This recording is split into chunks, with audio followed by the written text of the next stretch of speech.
छत को बड़ा गुरूर था अपने छत होने पर, फिर उस छत के ऊपर छत बना और वो पहले वाला छत फिर से फर्श बन गया।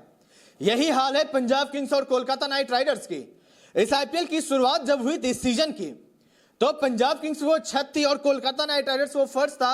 लेकिन आज वो समय है, वो दौर है जब ये दोनों ही टीमें एक समान है और दोनों ही टीमें प्लेऑफ में पहुंचने के लिए संघर्ष कर रही है।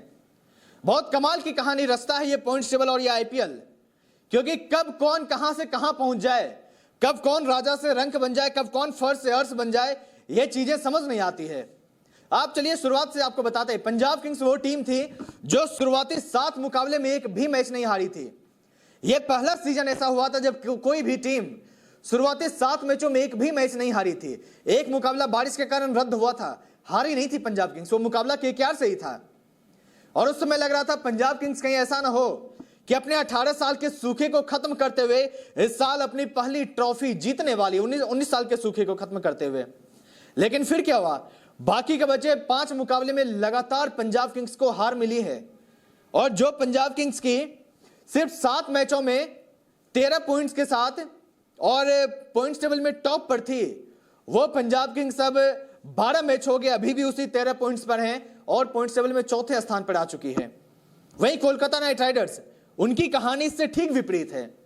कोलकाता नाइट राइडर्स शुरुआत के 6 मुकाबले में लगातार हार चुकी थी। केकेआर ने भी रिकॉर्ड बनाया था, अनचाहा रिकॉर्ड, मतलब जो कोई भी नहीं बनाना चाहेगी। केकेआर वो पहली टीम बनी थी जो शुरुआती 6 मैचों में एक भी मुकाबला नहीं जीत सकी थी। लेकिन फिर क्या हुआ, लग रहा था केकेआर का ये अंत है। लग रहा था अजिंक्य रहाणे की कप्तानी पर सवाल उठे थे, अभिषेक नायर के कोचिंग पर सवाल उठे थे, पूरी केकेआर फ्रेंचाइजी मैनेजमेंट पर सवाल उठे थे कि केकेआर आखिर क्यों इतने सीनियर खिलाड़ियों पर भरोसा कर रही है, क्यों किसी युवा खिलाड़ी के नाम इस टीम का बागडोर नहीं सौंप रही है उन्हें। लेकिन फिर क्या हुआ, शुरुआती 6 मैचों के बाद लगातार 6 मैचों में केकेआर ने 5 जीत हासिल की है। कल गुजरात टाइटंस को 29 रनों से मात दी, 247 रनों का लक्ष्य दिया था सिर्फ 2 विकेट के नुकसान पर। फिन एलन के बल्ले से वो 95 रनों की पारी, कैमरन ग्रीन के बल्ले से वो अर्धशतक। ये सारी चीजें दर्शाती है कि कौन कब कहां से कहां पहुंचे, कोई किसी ने नहीं देखा है। तभी मैंने कहा था कि छत को बड़ा गुरूर था अपने छत होने पर, अर्थात पंजाब किंग्स को अपने छत होने का बहुत गुरूर था और पंजाब किंग्स का हमने वो गुरूर देखा भी था।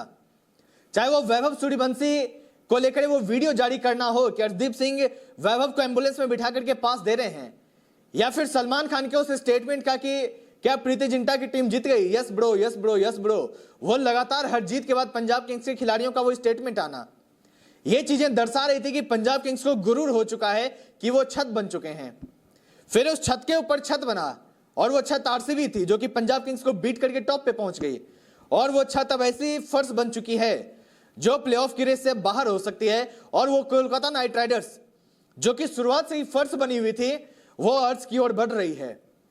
और अगर बाकी बच्चे दोनों मुकाबले केकेआर जीत जाती है तो मुझे लगता है कि वो प्लेऑफ के लिए क्वालिफाई कर जाएगी, अगर भाग्य का थोड़ा सा सहारा मिल गया तो कैसी लगी आपको ये कहानी? एक ही आईपीएल में, एक ही सीजन में हमें ये 2 अलग अलग कहानी सुनने को मिली, देखने को मिली और हमें समझने को मिली कि ना तो हमें अपने बेहतर समय में कभी घमंड करना चाहिए और ना ही हमें कभी अपने विपरीत समय में वो दुख पालना चाहिए और खुद पर वो शर्मसार होना चाहिए कि मेरा भाग्य सबसे खराब है।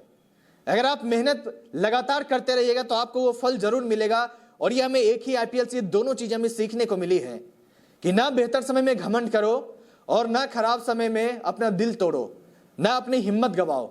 और यही हुआ है केकेआर और पंजाब किंग्स के साथ।